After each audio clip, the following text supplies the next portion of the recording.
Doc, Opo. ihabol ko lang, ano po ang papel ng bakuna? Ito yung Oo. iniiwasan usually. Para makaiwas po tayo sa HEPA at hindi na humantong sa pagkakaroon ng liver cancer. At sino Opo, yung pwedeng maganda. bakunahan? No, kahit adult ba Lahat pwede na? ba? Oo. Oo.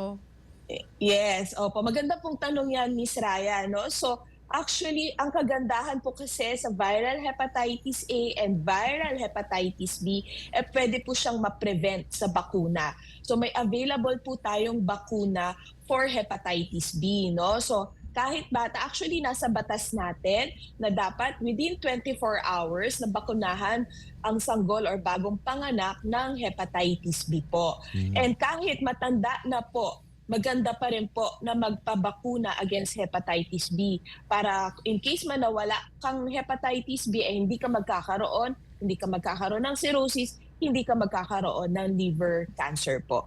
So usually ang vaccination for hepatitis B is usually given for 3 doses, yung sinasabing 0 after 1 month and after 6 months. So maganda pong makompleto yung bakuna against hepatitis B para hindi tayo magkaroon ng Hepa B, hindi magkaroon ng cirrhosis, at hindi magkaroon ng liver cancer. Okay lang po ba itong ulitin pag matanda ka Oo. na or okay na yun nung bata ka pa? Isang shot lang okay na.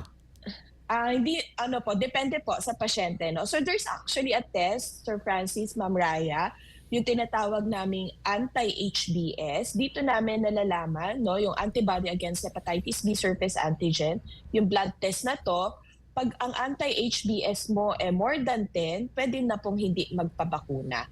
Pero if it's less than 10, yun po, kailangan magpabakuna. We still advise, no, kahit matanda na, magandang magpabakuna against hepatitis B.